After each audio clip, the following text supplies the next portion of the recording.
Howdy. There's one thing you're going to hear me say over and over again for the next 7 to 9 months, and that's just how hot it is. It's 82 degrees, and I ain't working. You know, I know what it's like to work. I done worked manual labor most of my life. I was in the industry for 25 years. I know hot work. I'm just out here beating around, and I am sweating. My clothes are soaked. It has been one long hot day every inch of the way. I haven't posted a video in the past, I think, 3 days. For good cause, for good reason.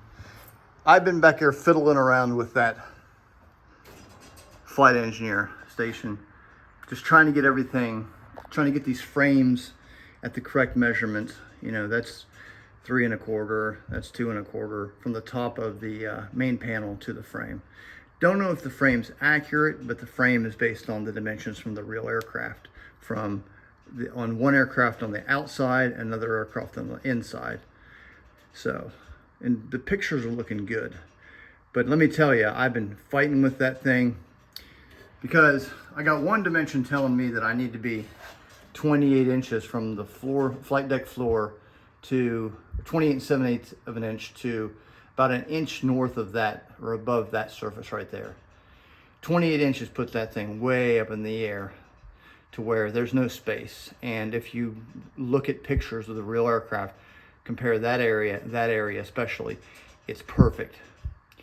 Another thing I got going for me today that I feel really good about is I have another dimension from the flight deck floor to the base of this beam here, which is on the other side you can't see, is 21 1/2 inches. And that's where we're at right there, is 21 1/2 inches. And the table is sitting at about 27 1/2 right now. Good room to be able to enter and exit the seat, sit comfortably. So ergonomically, we're looking good. She's just hanging on by a thread right there. But as you can see, I got that leg in there. That leg has been a pain.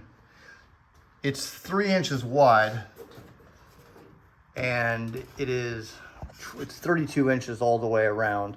So or 37 inches from the back all the way around to the back again. So it's 16.5 for the 3 inch times pi, half that for that round area right there, and then back to the back. It doesn't look perfect because I've been under there fighting it. I don't even know if it's square. It doesn't matter. It's not attached to the floor, but it is attached to the bottom, which I'm about to show you. I had to get something in there to give me a true and actual dimension. Not to mention, this thing really paves the way for massive expansion in terms of my aluminum is in. So, so I can do this, all these back fairings, and really get this thing attached to bulkhead 3.0. This is also needed to study this because on this side there's quarter turn fasteners, and there's a big access panel here where there are big not circuit breakers, but fuse holders. They're in they're 3, so 1, 2, 3 in a block. I guess fuse blocks. I don't know how many they are. I know that they're there. I've left a little bit overhang because I'm going to get a piece of 3 inch PVC pipe and bend that around and peen that and get that a perfect round, I guess, radius. So this is nice, but not straight. Let's go over here and look at this daggone thing.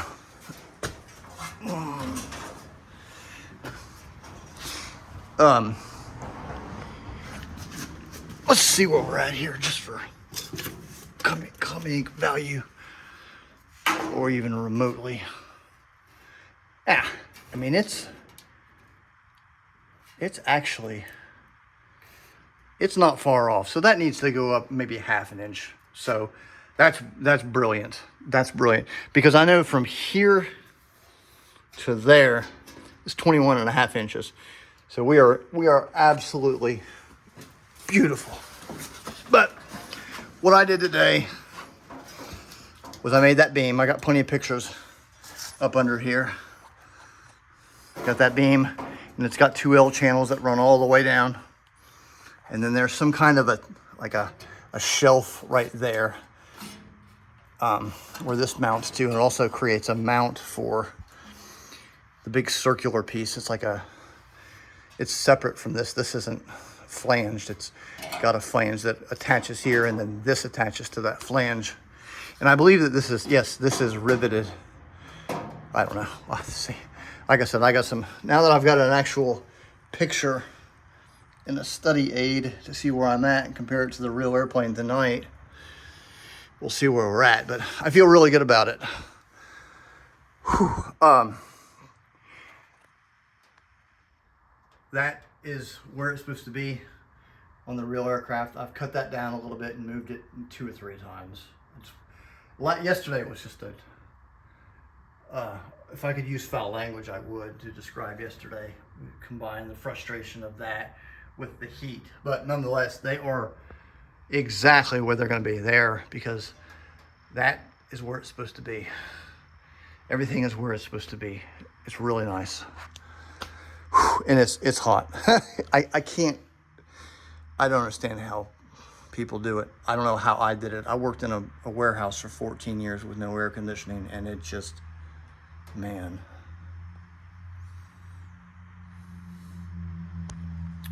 But that's pretty cool looking, isn't it? Oh, I hit my head again. That's what I do is I hit my head. There's a whole world out here that you're never gonna see. Talked to my aluminum supply people today, and they're $65 an hour. They told me if I bring them drawings, they'll include that in the fee. Basically, it starts as soon as they hit start on their plasma cutter, and I can bring all I need. So I'm gonna get all these figured out that I need, the gears, arms, and all that stuff. And I'm gonna take it down there, let them hit start, and if it takes a half an hour, it's like 30 bucks plus material. So I can get everything that I need there for, around 60, maybe 100 bucks tops, which is great, because I am not gonna sit here and cut all this. So what I will do is, I'll drill the holes, I'll get it on my lathe and my mill and detail them up, and I gotta cut all the teeth, because everything over here has teeth, and then teeth. So it has 12 teethed areas. One of those areas has like 3 1/4 inches of teeth. These quadrant bodies are definitely 3/4 of an inch wide, and they're 5 inches in diameter times 6. And there's some pulleys behind them.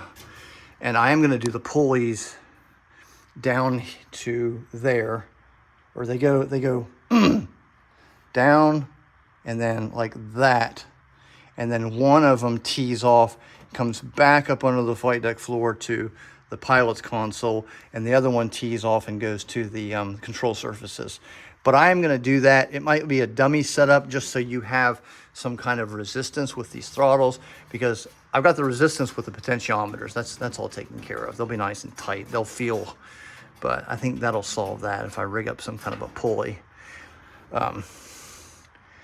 Who knows? I might even run to and rebuild the throttle quadrant on the pilot's console. I don't know. That's a long way. Let's focus on the alligators closest to the boat and get this stuff done.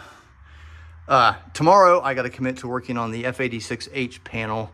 I'm really trying to figure out how I could incorporate into that video, because it's basically just me cutting stuff out. But I don't know. We'll see. I don't want to get everybody's hopes up. And once that's on its way, then I will get back to this girl. Get a lot done, because I got 2 sheets of 4x10 aluminum over there. Gonna get a lot of work done. I'll see y'all next time.